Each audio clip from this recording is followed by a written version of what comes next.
আজকে আমি তালের সিজনের স্পেশাল তালের বড়ার রেসিপি শেয়ার করেছি। এটি বাইরে থেকে যেমন ক্রিস্পি ও মচমচে হয়, ভেতর থেকে তেমনই সফট ও নরম হয়।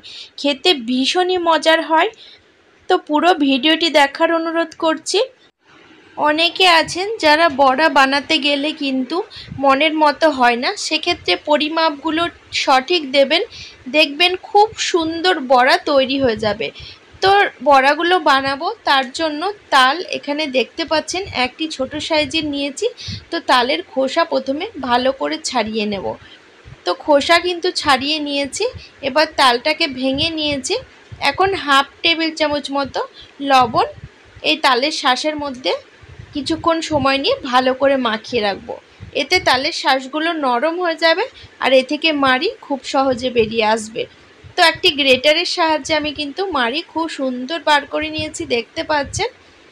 আপনারা যদি গ্রেটারের সাহায্যে না করেন সেক্ষেত্রে ঝুড়ি কিংবা ফুটোযুক্ত থালা দিয়েও তালের মাড়ি অনায়াসে বার করে নিতে পারেন। এবার আমি এর মধ্যে ছোট বাটির 1 বাটি চিনি দিয়ে দিচ্ছি। তো সমস্ত উপকরণ কিন্তু এই বাটি মেপেই নেব। তো চিনি আর তালের মাড়ি একসাথে ভালো করে মিশিয়ে নিতে হবে, যতক্ষণ না পর্যন্ত চিনি গলে যাচ্ছে ততক্ষণ। তো সুস্বাদু বড়া বানাতে গেলে কিন্তু একটু সময় নিয়ে ধৈর্য ধরে বানাতে হবে, তবেই বড়াগুলো খেতে ভীষণ মজার হবে। তো এখানে দেখতে পাচ্ছেন চিনি প্রায় গলে গেছে আর কালারটাও চেঞ্জ হয়ে গেছে। এখন আমি এটিকে সাইডে সরিয়ে রাখছি। এবার বড় একটি পাত্র নিয়েছি। এই পাত্রে ছোট বাটির 3 বাটি ময়দা দিয়ে দিচ্ছি। আমি কিন্তু রেসিপিটি শুধু ময়দা দিয়ে বানাবো, আপনারা চাইলে অর্ধেক আটা আর অর্ধেক ময়দা দিয়েও বানাতে পারেন। এবার এখানে 1 বাটি সুজি জলে প্রায় 15 মিনিট ভিজিয়ে রেখেছিলাম, সেই সুজি দিয়ে দিচ্ছি। তো বড়াতে যদি সুজি দেন সেক্ষেত্রে বড়া বানানোর আগে অবশ্যই জল দিয়ে ভিজিয়ে রাখতে হবে। এবার আগে যে তালের মাড়ির সাথে চিনি ভালো করে মিশিয়ে রাখলাম সেই তালের মাড়ি এর মধ্যে ঢেলে দিচ্ছি। এখানে 1.5 বাটি পরিমাণে তালের মাড়ি আছে। তো এই তালের মাড়ি দিয়েই কিন্তু ব্যাটারটা মাখা হয়ে যাবে। আমি কিন্তু আলাদাভাবে আর জল দেব না। তবে আপনারা বানানোর সময় যদি জলের প্রয়োজন লাগে সেক্ষেত্রে জল না দিয়ে জলের পরিবর্তে দুধ দিতে পারেন, সেক্ষেত্রে বড়াগুলো খেতে আরও বেশি সুস্বাদু হবে। তো কিছুক্ষণ সময় নিয়ে সমস্ত উপকরণ মেখে নিয়েছি, দেখতে পাচ্ছেন। এবার হাত দিয়ে বেশ ভালো করে ফেটিয়ে নেব যাতে বড়াগুলো একদম নরম তুলতুলে হয় আর তেলে দেওয়ার সাথে সাথেই ফুলে ওঠে। তো ব্যাটার রেডি হয়ে গেছে। এবার ঢাকা লাগিয়ে 10 মিনিট মতো রেখে দেব।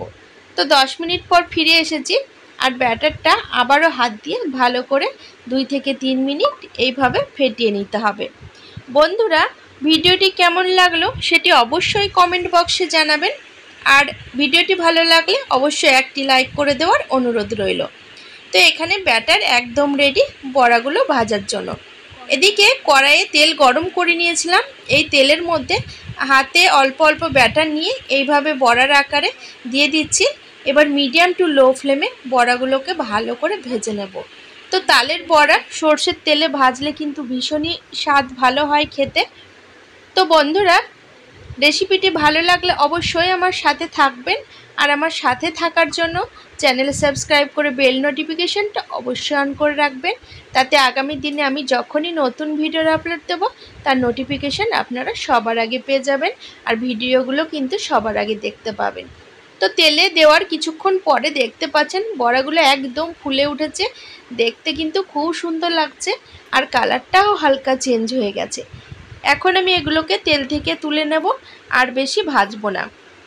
আর বড়াগুলো তেল থেকে ভাজার সময় অবশ্যই ওভেনের ফ্লেম হাই হিটে দিয়ে রাখবেন, তাতে বড়ার সাথে যে এক্সট্রা তেল উঠে আসে সেটা কিন্তু উঠে আসবে না। তো বড়া ভাজা হয়ে গেছে, এবার তুলে নিচ্ছি। আর তোলার আগে তেল একটুখানি ঝরিয়ে নিয়ে তারপরে তুলব। বন্ধুরা, তালের বড়া খেতে পছন্দ করে না এমন লোক হয়তো খুব কমই আছে, কিন্তু তালের বড়া যদি ঠিকমতো ভাজা না হয় সেক্ষেত্রে মনটা ভীষণ খারাপ হয়ে যায়। আমি যে পরিমাপগুলো বলে দিলাম বড়া বানানোর জন্য সেই পরিমাপে বড়া বানাবেন, দেখবেন পারফেক্ট আর খুবই সুন্দর মুচমুচে বড়া তৈরি হয়ে যাবে। তো বন্ধুরা, প্রথম ব্যাচের বড়াগুলো আমি ভেজে তুলে নিয়েছি, এবার আরও একটি ব্যাচে বড়াগুলো ভেজে তুলে নেব। রেসিপিটি ভালো লাগলে অবশ্যই বন্ধুবান্ধব আত্মীয় স্বজনের সাথে শেয়ার করে নেবেন। তো তেলে দেওয়ার কিছুক্ষণ পরে দেখতে পাচ্ছেন বড়াগুলো একদম ফুলুরির মতো ফুলে উঠেছে। তো বড়া বানাতে গেলে কিন্তু ব্যাটারটা খুব ভালো করে ফেটিয়ে নিতে হবে, তাহলে বড়াগুলো কিন্তু দুর্দান্ত হবে। তো এখানে দেখতে পাচ্ছেন সমস্ত বড়া ভেজে নিয়েছি, এবার আমি একটি প্লেটে তুলে নিচ্ছি। এইভাবে আপনারা বড়া বানান, আশা করছি ভালো লাগবে। বড়া দিয়ে অনেক রেসিপি তো আপনারা বানিয়ে থাকেন, কিন্তু এইভাবে বড়া বানালে খেতে আলাদাই স্বাদ হয়। তো দেখুন আমি পুরো প্লেটে বড়াগুলো ভেজে তুলে নিয়েছি। তো বড়াগুলো খুব বেশি ঠান্ডা হয়নি এখনও, যার জন্য ক্রিস্পি ভাব এখনও আসেনি, কিন্তু ঠান্ডা হয়ে গেলে অনেক মুচমুচে ভাব এর মধ্যে চলে আসবে। দেখুন কত সুন্দর গোল গোল হয়েছে বড়াগুলো। তো একটা ভেঙে দেখাচ্ছি আপনাদের। এইভাবে বড়া বানান, আশা করছি আপনাদেরও খুব সুন্দর বড়া বানানো হয়ে যাবে।